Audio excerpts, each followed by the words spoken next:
장애인 문화복지신문 제360호 제2면입니다. 인권위, 행정복지센터 내 성별 구분 없는 장애인 화장실 설치 등은 차별. 국가인권위원회, 위원장 송도환, 이하 인권위는 2022년 10월 17일 행정복지센터장, 이하 피진정인과 구청장에게 아래와 같이 권고하였다. 피진정인에게 장애인 화장실을 성별에 따라 구분하여 설치하고 휠체어 등의 접근이 가능하도록 시설을 개선할 것을, 행정복지센터, 이하 피진정기관을 관할하는 구청장에게 피진정기관의 장애인 편의시설 개선을 위한 예산 확보 및 공사 계획을 수립하여 시행할 것을 권고하였다. 진정인은 전동 휠체어를 이용하는 장애인인 피해자가 피진정기관을 방문하여 화장실을 이용하고자 하였으나 화장실 문 앞에 계단이 있어 휠체어가 접근할 수 없고 장애인 전용 화장실이 없으며 비장애인 여성 화장실을 장애인 화장실로 겸용하고 있어 남녀 구분이 되어 있지 않은 바, 이는 장애인에 대한 차별이라며 인권위에 진정을 제기하였다. 이에 피진정인은 피진정기관 건물이 1991년 12월 17일 준공한 건축물로 장애인 노인 임산부 등의 편의 증진 보장에 관한 법률, 이하 장애인 등 편의법, 상의 기준에 못 미친다고 하였다.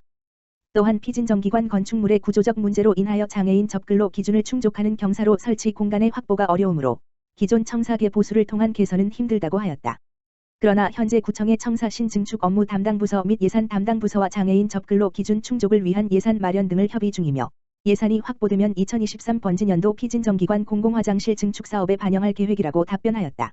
인권위 장애인차별시정위원회는 헌법 제11조, 장애인복지법 제8조, 국가인권위원회법 제2조 제3호, 장애인차별금지 및 권리구제 등에 관한 법률 제8조, 장애인 등 편의법 제6조를 종합하여 볼 때 장애인은 공공건물을 비장애인과 동등하게 이용할 권리가 있고 시설의 접근 이용에서 장애인이라는 이유로 합리적 이유 없이 차별받아서는 안 되며 더욱이 피진정기관은 지방자치단체로서 정당한 사유가 없는 한 장애인이 차별 없이 공공건물을 이용할 수 있도록 정당한 편의를 제공하여야 할 의무가 있다고 보았다. 또한 비장애인용 여성 화장실을 장애인 화장실로 겸용하도록 하면서 남녀 공용으로 운영하는 것에 대해서는 남녀는 화장실을 공동으로 사용하지 않는다는 것이 사회통념이고 화장실을 남녀가 공동으로 사용할 경우 이용자들이 수치심을 느낄 만한 상황이 발생할 수 있음을 예상할 수 있다는 점, 장애인용 화장실만 남녀 공용으로 설치하여야 할 불가피한 사유를 발견할 수 없는 점, 인권위가 지속적으로 장애인 화장실을 남자용과 여자용으로 구분하도록 권고한 점, 국민권익위원회도 공원, 지하철 등 공공시설의 장애인용 화장실을 남녀 구분하여 설치하도록 보건복지부에 권고한 점 등을 종합적으로 고려하면 피진정인이 장애인용 화장실을 남녀 공용으로 운영하는 것은 장애인이 시설을 이용하는 데 정당한 편의를 제공하지 않은 행위로 장애를 이유로 한 차별 행위에 해당한다고 판단하였다.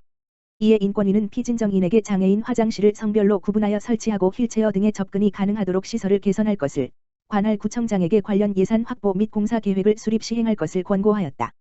일반 가정위탁 아동 960번지명 중 장애아동 71번지명에 불과 장애아동 특수성 반영한 제도 개선 필요. 2020년 기준 우리나라 일반 가정위탁 아동 수는 총 960명이다. 이 중 장애아동은 71명에 불과하다.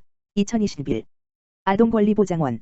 이러한 상황에서 아동장애 아동의 특수성을 반영한 장애아동 가정위탁지원제도의 개선이 필요하다는 주장이 제기됐다.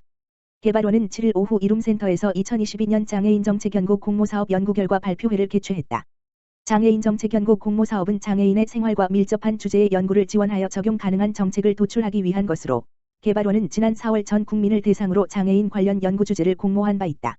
공모 결과 총 21개 논문이 접수됐으며 심사 결과 송준혁 외 3인이 공동 참여한 시각장애인 유동인구와 교통안전시설물 분석을 통한 시각장애인 이동권 보장 외 2개 연구가 선정됐다.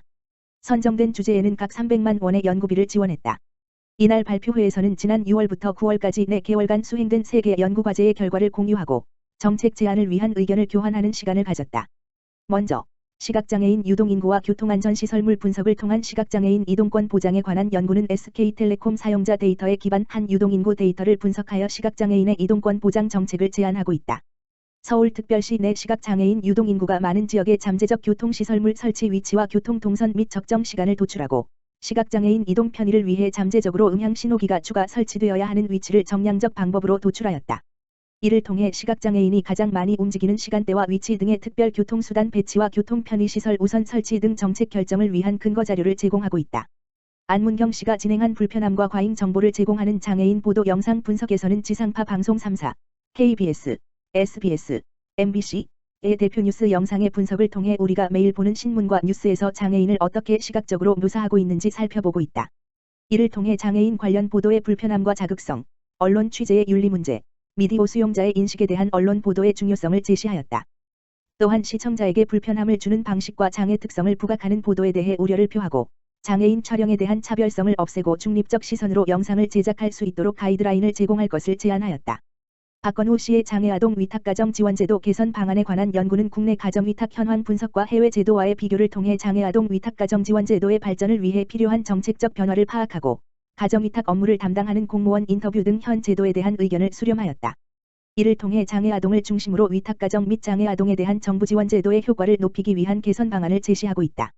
한국장애인개발원 장애인 편의 증진 온라인 교육 플랫폼 오픈. 한국장애인개발원 이하개발원 은 장애인 편의 증진 관련 교육 접근성 확대를 위해 한국보건복지인재원의 이러닝 시스템을 공동 활용하여 온라인 교육 플랫폼을 시범 운영한다.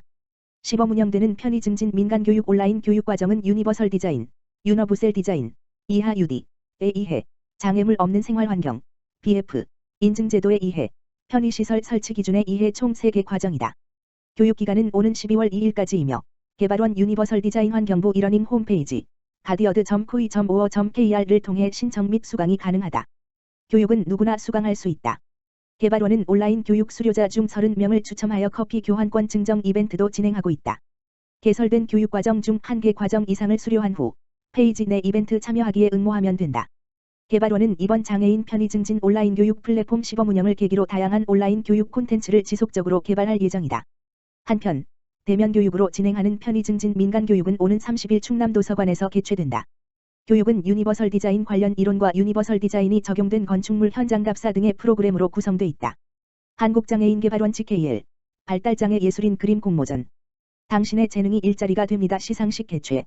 한국장애인개발원 이하개발원 그랜드 코리아 레저 이하 GKL 디세이블드 각 공동 주최한 2022년 발달장애 예술인 그림 공모전 당신의 재능이 일자리가 됩니다. 시상식이 11월 9일 수상작가와 가족, 국민의힘 김혜지 국회의원 등 50여 명이 참석한 가운데 여의도 켄싱턴 호텔에서 열렸다. 이번 공모전은 발달장애인 문화예술 일자리 창출을 위해 공공과 민간기업이 협업해 발달장애 예술인 그림 공모전 및 전시회를 개최하고 이후 민간기업의 일자리와 작품 활동 기회를 연계하기 위해 마련됐다. 이날 시상식에서는 공모전 대상 수상자 한정훈 작가 외 9명의 수상자에게 상장과 부상이 수여됐다. 특히 대상 수상자와 특별상을 받은 박지훈 작가에게는 발달장애 예술가 에이전시인 디스에이블드 정규직 채용 확인서를 전달하기도 했다. 그 외 수상 작가는 디스에이블드 온라인 플랫폼 작가로 등록하여 지속적인 작품 활동이 가능하다. 이에 앞서 개발원은 지난 10월 19일부터 22일까지 대학로에 위치한 이음센터에서 그림 공모전 수상작과 굿즈 전시회를 개최한 바 있다. 개발원 관계자는 GKL과 디스에이블드의 지원으로 재능 있는 발달장애 예술가들이 지속 가능한 일자리와 작품 활동 기회를 얻게 되었다며 이번 공모전을 통해 장애 예술인의 문화예술 분야에 대한 활동 기회가 더욱 확대되길 바라며 공모전에 관심을 가지고 재능을 발휘해주신 수상작가들께 다시 한번 감사의 말씀을 드린다고 전했다. 한편 수상작은 기업 맞춤형 굿즈로 제작되어 GKL 영업장에 전시하고 GKL과 개발원의 홍보물로도 활용할 예정이다. 개발원으로부터 저작물 활용 동의를 얻으면 타 기업, 기관, 에서도 수상작을 활용한 굿즈 제작 등을 할 수 있다.